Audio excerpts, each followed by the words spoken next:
ফুটপাতে এবং রেস্টুরেন্টে বিভিন্ন সময় আমরা মজাদার হালিম খেয়ে থাকি, কিন্তু আমরা জানি না এই হালিমগুলো কিভাবে করে তৈরি করে থাকে। আজ আমি আপনাদেরকে দেখাবো এই মজাদার হালিম কিভাবে করে তৈরি করে। সম্পূর্ণ রেসিপিটা অবশ্যই আপনারা দেখার চেষ্টা করবেন, তাহলে কিন্তু একদম পারফেক্ট ভাবে হালিম রান্না আপনিও শিখতে পারবেন। ফার্স্টে এখানে হালিম মিক্সের যে ডালগুলো প্রয়োজন এগুলো নিয়ে নিব। 150 গ্রামের মতো মাসকালাই ডাল দিয়ে দিলাম, 150 গ্রামের মতো প্লেন ডাল দিয়ে দিলাম, তারপরে 150 গ্রামের মতো বুটের ডাল দিয়ে দিলাম। এখন দিয়ে দিব 150 গ্রামের মতো গম। গমটা আপনারা চাইলে দিতেও পারেন, নাও দিতে পারেন। এখন দিয়ে দিলাম মুগ ডাল, আমার এখানে প্রায় 150 গ্রামের মতো মুগ ডাল দিয়ে দিলাম। তারপরে দিয়ে দিব মসুরের ডাল, আমার এখানে 150 গ্রামের মতোই মসুর ডাল আমি দিয়েছি। সব ডালই আপনারা 150 গ্রাম করে নিয়ে নিতে পারেন, আপনাদের পরিমাণ অনুযায়ী আপনারা নিয়ে নেবেন। এখন দিয়ে দিলাম চিনি গুঁড়া ফলার চাল 300 গ্রামের মতো। তারপরে ডাল চালগুলো খুবই ভালো করে মিক্স করে নিলাম। তারপরে এই ডাল চালগুলো ভালো করে ওয়াশ করে 2 ঘন্টার মতো ভিজিয়ে রাখবেন। আমিও 2 ঘন্টার মতো ভিজিয়ে রেখেছিলাম। এখন খুবই সুন্দর করে ব্লেন্ড করে নিব।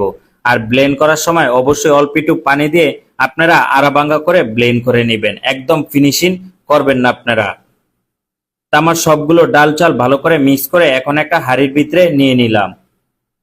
আপনারা বড় একটা হাঁড়ির ভিতরে নিয়ে নিতে পারেন, অথবা আপনাদের পরিমাণ অনুযায়ী আপনারা একবারে অল্প অল্প করে নিয়ে নিতে পারেন। সবগুলো এক মুঠ করে ডাল চাল নিয়ে নিতে পারেন। তারপরে দিয়ে দিব বেশি করে পানি, আমার এখানে প্রায় 7 থেকে 8 লিটারের মতো পানি দিয়ে দিলাম। এখন দিয়ে দিলাম 2 টেবিল চামচের মতো হলুদের গুঁড়া, তারপরে দিয়ে দিলাম 1 টেবিল চামচের মতো মরিচের গুঁড়া। এখন দিয়ে দিলাম 1 টেবিল চামচের মতো জিরার গুঁড়া, তারপরে 1 টেবিল চামচের মতো ধনিয়ার গুঁড়া দিয়ে দিলাম। এখন দিয়ে দিব স্বাদ অনুযায়ী লবণ। লবণটা ফার্স্টে একটু কম দেওয়ার চেষ্টা করবেন। তারপরে দিয়ে দিলাম 2 টেবিল চামচের মতো আদা রসুন পেস্ট। এখন দিয়ে দিলাম এলাচ, দারচিনি, তেজপাতা, আস্তা মশলা আপনারা দিয়ে দিবেন। দেওয়ার পরে খুবই ভালো করে মিক্স করে নেবেন। এখন দিয়ে দিলাম সয়াবিন তেল, আর সয়াবিন তেলটা অবশ্যই হালকা একটু বেশি দেওয়ার চেষ্টা করবেন। আমার এর ভিতরে ডালটা সিদ্ধ হতে থাকবে, আমিও মাংসটা ভালো করে কষায় নিব। তা আমি এখন এখানে 1.5 কেজি পরিমাণ গরু মাংস নিয়ে নিলাম।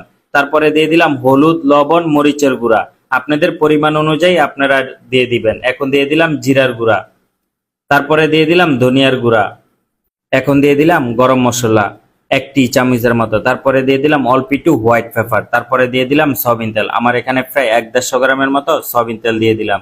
তারপরে দিয়ে দিব পরিমাণ মতো পেঁয়াজ কুচি, তারপরে দিয়ে দিলাম আস্তা মশলা, এলাচ, দারচিনি, তেজপাতা। তারপরে এই মাংসটা খুবই ভালো করে মিক্স করে নিব। আর মাংসটা অনেকক্ষণ ধরে আপনারা ফার্স্টে কষায় নিবেন, আর কষাতে কষাতেই দেখবেন পানি বের হয়ে গেছে। কষানোর ভিতরে একদম মাখামাখা করে নিবেন। তারপরে আপনারা পানি দিয়ে আবারও মাংসটা ভালো করে রান্না করে নিবেন, যাতে মাংসটা পরিপূর্ণভাবে সিদ্ধ হয়ে যায়। আর এর ভিতরে ডালটা কিন্তু অনেকক্ষণ ধরে আপনারা রান্না করার চেষ্টা করবেন। আমি এখন মাংস দিয়ে দিব। আমার যেই মাংসটা রান্না করেছিলাম এই মাংসটা ডালের সাথে অ্যাডজাস্ট করে দিলাম। আর অবশ্যই অনেকক্ষণ ধরে আপনারা রান্না করে নিতে হবে হালিম। এখন দিয়ে দিলাম পেঁয়াজ, আর পেঁয়াজটা অবশ্যই একটু বেশি পরিমাণ দিবেন। বেশি পরিমাণে পেঁয়াজটা দিলে হালিম খেতে খুবই মজা হয়ে থাকে। এখন দিয়ে দিলাম স্বাদ অনুযায়ী লবণ, তারপরে দিয়ে দিলাম 1 টেবিল চামচের মতো গরম মশলা। গরম মশলাটা দেওয়ার পরে আবারও ভালো করে মিক্স করে নিলাম।